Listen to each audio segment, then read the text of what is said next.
Today we've got the White House Press Secretary, Jen Psaki. Thanks so much for coming to talk. Great. Thanks for having me. It's great to be here. So before even the 50-day mark of this administration, we have a major piece of transformative legislation in the American Rescue Plan. There is so much in this bill, so I just want to take this opportunity right now to give you the floor and touch on what's in it. There are direct checks to almost 160 million Americans of $1,400. So President committed to meet the agreement he made to get it to $2,000, and this helps do that. So people should be getting those checks, Brian, as soon as this weekend, which is pretty exciting. There's also money in there to help make sure we get more vaccines out. Everybody wants to be vaccinated and return back to normal. We need a little extra money to do that.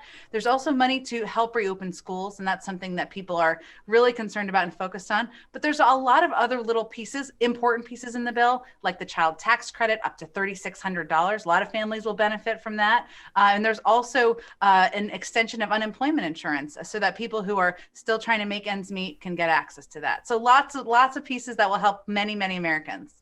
Yeah, and I know like one of the most attractive elements for a lot of people are these $1,400 checks. Yeah. And I know that you just mentioned that people are going to start seeing them as early as this weekend. So as of this recording, by the time people hear this, there will already be people who have this $1,400 in their bank account. So some will to set expectations, and you'll start to see, how it goes, where you look in your bank account and something's processing. It's kind of like that, but they're going to start to go out, and the first wave will go out, but very quickly people will start to see these benefits. Almost like not slowing down the process to sign the memo line of a check pays off for people, literally.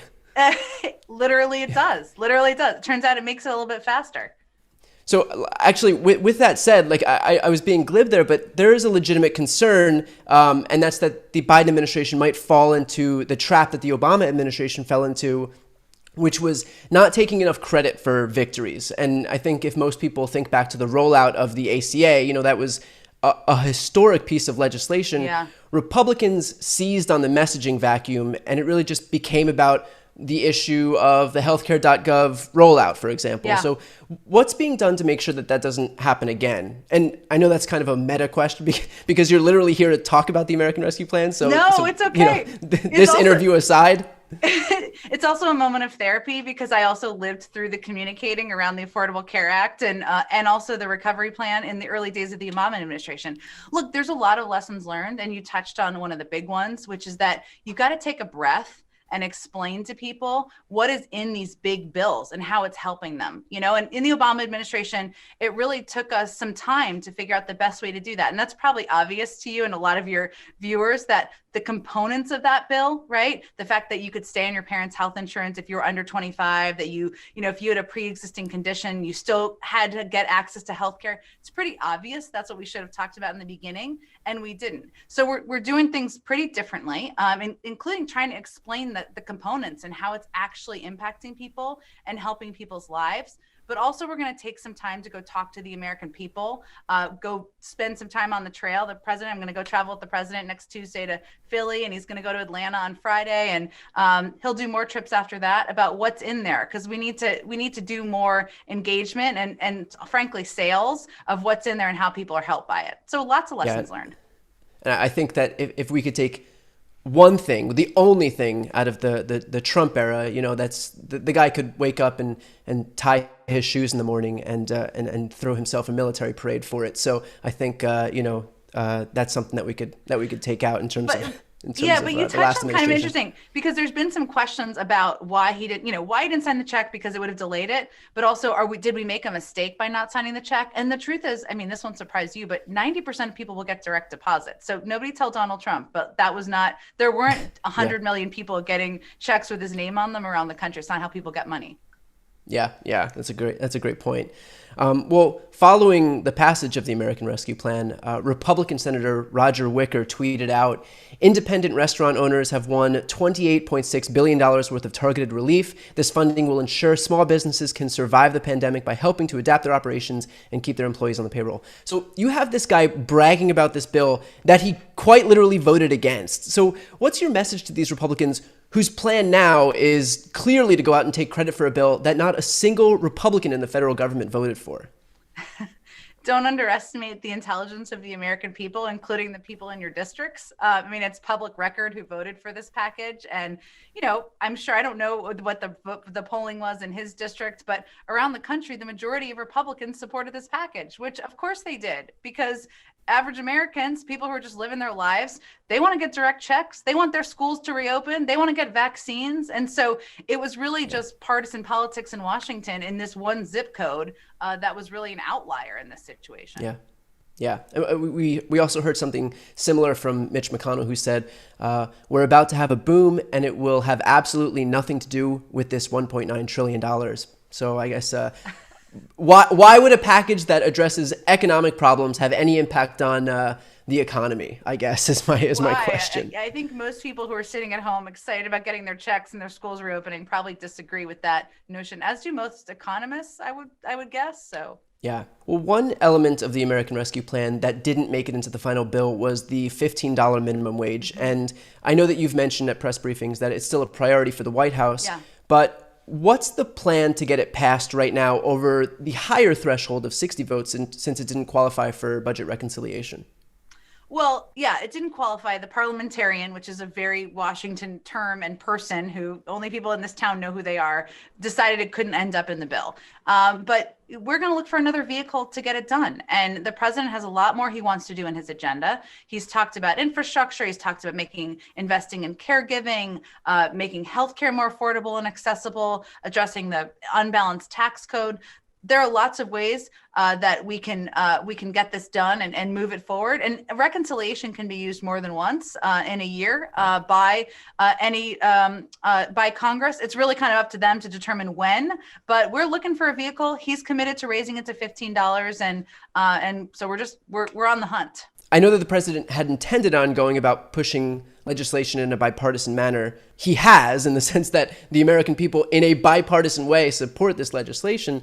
But the ARP showed us that the GOP seems united in opposing even the most wildly popular bills. So, just like the $15 minimum wage, what about Universal Background Checks Act? What about H.R. 1, the For the People Act? How does all of this get passed? I mean, that isn't legislation that we can push through budget reconciliation, even if we do get two bites at the apple. So this stuff is going to need 60 votes. You're right. It will. And a number of those pieces you just talked about have only passed the House in the last week or two, right? And so now that we have the American Rescue Plan behind us, we're really going to work on and see what opportunities there are to help push a lot of these important pieces of legislation forward. The president's an optimist by nature. I am as well. And he still feels, as important as these issues are, there's opportunity to work with Republicans on them. But there's a lot of ideas floating around Capitol Hill of how to get things done and not be obstructed. And he's also watching that.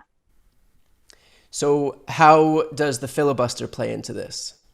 Well, you touched on what I was kind of alluding to there. Yeah. Look, his preference is to work with Democrats and Republicans and to not make changes to the filibuster rules. But it's really up to Congress and up to, the Senate to determine how they're going to get things moved forward. There's lots of ideas out there about how to do it. There's a traditional way, a more historic way that the filibuster was used, right? That Senator Manchin has proposed, including making people actually talk through the period of time. So there's lots of ideas out there. He's happy to hear them and listen to him, even if his preference isn't to make changes at this point. So for this next question, keep in mind that we have been strung along for a really, really long time, and I don't think we can handle much more of the teasing. So will we have an infrastructure week, and how many weeks will it last? Because it's been infrastructure week since June of 2017, and that is the actual date.